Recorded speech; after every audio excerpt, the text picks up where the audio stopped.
আজ পবিত্র শুক্রবার, ছুটির দিন, সেহেতু বাসায় আছি।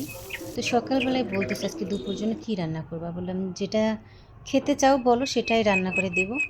বললো যে আজকের ওয়েদারটা একটু বৃষ্টি বৃষ্টি ঠান্ডা ঠান্ডা আছে, তাহলে একটু বিরিয়ানি রান্না করো। বলছি কী বিরিয়ানি রান্না করব? বলে চিকেন রান্না করো, চিকেন দিয়ে চিকেন বিরিয়ানি। সেজন্য কিন্তু আমি সব মশলা নিয়ে নিয়েছি। আমি সবসময় নিজের ঘরোয়া মশলা দিয়ে রান্না করার চেষ্টা করি। তো একটা বিরিয়ানির মশলা প্যাকেটটা অনেক দিন হয় বাসায় আছে, তো ভাবলাম আজকে একটু ব্যবহার করব, সেজন্য নিয়েছি। পেঁয়াজ কুচি নিয়েছি, 2টা আলু কেটে নিয়েছি, আর এই যে চিকেনটা ধুয়ে পরিষ্কার করে পানি ঝরিয়ে নিয়েছি। এখন প্রথমেই কাজ হচ্ছে মাংসটাকে আমি মেখে নেব। এই চিকেনটা অনেক শক্ত মুরগি, একটার ওয়েট ছিল 6 কেজি না 7 কেজি, তো সেটার কিছুটা অংশ রেখে দিয়েছিলাম। তিন ভাগ করছিলাম, আজকের ভাগটাই শেষ। তো প্রথমে কিন্তু আমি পেঁয়াজ আদা রসুন বাটা দিয়েছি, তারপর দিচ্ছি গোটা গরম মশলা। আজকে আমি বিশেষ কিছু রান্না করতে গেলে আমি ওই দিনের তখন যতটুকু মশলা প্রয়োজন হয় পাটায় বেটে, নাহলে ব্লেন্ডারে দিয়ে নিই। কিন্তু আজকে পুরোটাই আমাকে পাটায় বেটে নিতে হয়েছে, কারণ কারেন্ট ছিল না। তো আদা রসুন পেঁয়াজ বাদাম কিশমিশ সব কিন্তু আমি বেটে নিয়েছি, শাহি জিরা এভরিথিং, যা লাগে আর কি।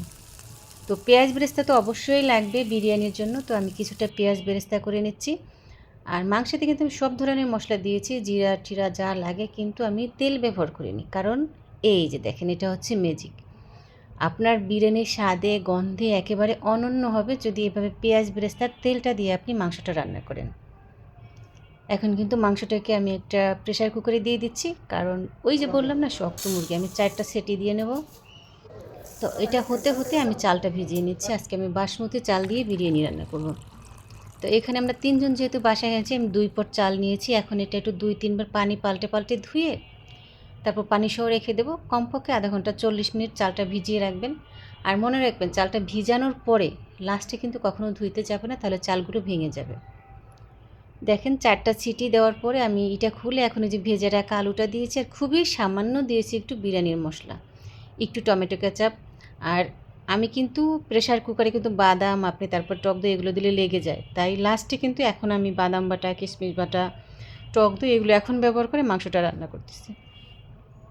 তো মাংসটা তো হয়ে গেছে, এপাশে চালটা আমি রেডি করে নিচ্ছি। এই জন্য কিন্তু কড়াইয়ে পর্যাপ্ত পরিমাণে পানি দিয়েছি পুদিনা পাতা শাহি জিরা গোটা গরম মশলা একটু লেবুর রস কয়েকটা কাঁচামরিচ কুচি দিয়ে দিচ্ছি, লবণ আর একটু তেল ব্যবহার করব যাতে করে ভাতটা ঝরঝরে হয়। এটা কিন্তু হয়ে গেছে, একেবারে রান্না শেষ। মাংসটা আমি চুলাটা অফ করে দিলাম, আর এপাশে পানির মধ্যে আমি চালটা দিয়ে দিচ্ছি। চালটা কিন্তু আপনাকে বুঝে সিদ্ধ করতে হবে। আর এপাশে যেটা আমি দম দেবো সেটা রেডি করতেছি। তো কড়াই একটু ঘি দিয়ে চারপাশে একটু ছড়িয়ে দেবো, তাহলে কিন্তু নিচে লেগে যাওয়ার সম্ভাবনা থাকবে না। সব কিছু দ্রুত করার চেষ্টা করতেছি, কারণ শুক্রবারের সময়টা খুব দ্রুত চলে যায়। তারপর আজকে শুক্রবার বাসায় ছিলাম, আর অন্যান্য অনেক কাজ ছিল বাসায়, সেগুলো শেষ করছি। মশলা শেষ হয়ে গেছে, সেগুলো রেডি করছি। যারা জব করে তারাই বোঝে যে শুক্রবারটা কতটা ইম্পর্ট্যান্ট আর কতটা দ্রুত সময় চলে যায়। ভাতটা কিন্তু 80%-এরও বেশি হয়ে গেছে, কারণ হয়েছে আমি খুবই কম পরিমাণে চাল নিয়েছি, এই জন্য একটু 10% কম রেখেছি। এখন চালটা উঠিয়ে যেটাই আমি দম দিব সেটাই দিয়ে দিচ্ছি। অবশ্যই চেষ্টা করবেন এই স্টিমটা থাকতে থাকতে আপনি সব কিছু প্রিপেয়ার করবেন। তো অর্ধেকটা ভাত কিন্তু আমি দিয়ে দিচ্ছি, বাকি অর্ধেকটা আমি একটা জালিতে ঢেলে পানিটা আলাদা করে নেব, নাহলে কিন্তু এটা ওভারকুক হয়ে যাবে। আর এই পানিটা ফেলে দেবো না, কারণ এই পানিটা আমি ব্যবহার করবো। আর বাসমতি চাল থেকে অনেকে বলে যে ঘ্রাণ আসে না, অবশ্যই এই পানিটা ব্যবহার করবেন রান্নার ক্ষেত্রে লাস্টে, তাহলে কিন্তু ঠিক ঘ্রাণ আসবে। এখন কিন্তু মাংসের কিছুটা অংশ আমি দিয়ে দিচ্ছি, আর বাকিটা পরে দিব। আয়োজনটা ছোট, কিন্তু খুবই খুবই সুন্দর ছিল। এখন দিয়ে দিচ্ছি কিন্তু আমি পেঁয়াজ বেরেস্তা একটু বিরিয়ানি মশলা, তারপরে এখানে গুঁড়োর দুধ আর চিনি মেখে আমি মাওয়ার মতো করে নিয়েছি। একটু একটু করে সব কিছু কিন্তু দিয়ে দিচ্ছি। তারপর দেবো একটু কিশমিশ আলু বোখারা এগুলো দিয়ে, তারপর আমি আবার যে বাকি ভাতটা আছে সেটা দিয়ে দেবো।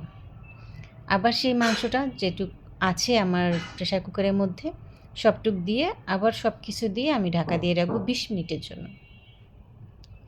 সব কিছু দেওয়া প্রায় শেষ। এখন দিয়ে দিয়েছিলাম এই যে বাকি যে পেঁয়াজ বেরেস্তাটুক ছিল সেটুকু, ওই যে একটু বিরিয়ানি মশলা, তারপরে আরও একটু আলু বোখরা, একটু গুঁড়া দুধ চিনি, আর দুধের মধ্যে গরুর দুধ জাল করা ছিল সেটার মধ্যে আমি একটু ফুড কালার মিশিয়ে নিয়েছি। জাফরান বাসায় নাই, থাকলে একটু জাফরানটা ভিজিয়ে নিতাম, তাহলে কিন্তু খুব সুন্দর একটা ফ্লেভার আসতো। এখন সেই ফুড কালার আর দুধের যে মিশ্রণটা ছিল সেটা দিয়ে দিলাম। আর ওই যে আমি কিন্তু পানি রেখে দিয়েছিলাম, এই দেখেন সেই পানিটা আমি একটু দিয়ে দিলাম, আর একটু দিব। এখন দিয়ে দেবো ঘি। আমি খুব দ্রুত করার চেষ্টা করতেছি, কারণ আমি চাচ্ছিলাম ভিতরে স্টিমটা যেন থাকে। আমার সব কিছু দেওয়া শেষ। এখন খুবই সামান্য, মানে কয়েক ফোঁটার মতো দিয়েছি আমি কেওড়া জল, এটা অপশনাল, এগুলো আমার ভালো লাগে না, তারপরে একটু দিলাম। চুলাটা জাল করে 20 মিনিট রাখার পরে এই দেখেন ঢাকনাটা খোলার সাথে সাথে এত সুন্দর একটা ঘ্রাণ আসছে, মাশাআল্লাহ কি সুন্দর হয়েছে দেখতে। আর আলহামদুলিল্লাহ আমরা অনেক মজা করে খেয়েছি। আমার হাজব্যান্ড বলতেছে, আমি এমনই একটা বিরিয়ানি চেয়েছিলাম আজকে, যেটা তুমি একেবারে পারফেক্টলি করেছো এবং যা চেয়েছি তার চেয়ে বেশি ভালো হয়েছে। আমি বললাম ঠিক আছে, তাহলে তুমি বাইরে খেলে কত টাকা হতো? বলে আমি 3 প্লেট খেয়েছি তো 1000 টাকার উপরে হতো। বলছি টাকাটা দাও। বলে এভাবে যদি টাকা চাইতে থাকো তাহলে কিন্তু আমি বাবুর্চি চেঞ্জ করে ফেলবো। বুঝছেন কত বড় হুমকি সে আমাকে দিয়েছে। আর একে নাকি আমি যত্ন করে ভালোবেসে যেটা চাই সেটাই খাওয়াই। এই হয়েছে মেয়ে মানুষের জীবন। তো এই কিন্তু সবার জন্য আমি খাবার রেডি করতেছি, আমিও খেতে বসে গেছি। একটু লেবু নিলাম, ঘেরানে মানে মৌ মৌ করতেছে আমার সারা ঘর। তো ভিডিওটা যদি ভালো লেগে থাকে অবশ্যই একটু লাইক কমেন্ট করবেন, একটু শেয়ার করে দিবেন। আর সবাই ভালো থাকবেন, আবার কথা হবে ইনশাল্লাহ। আল্লাহ হাফেজ।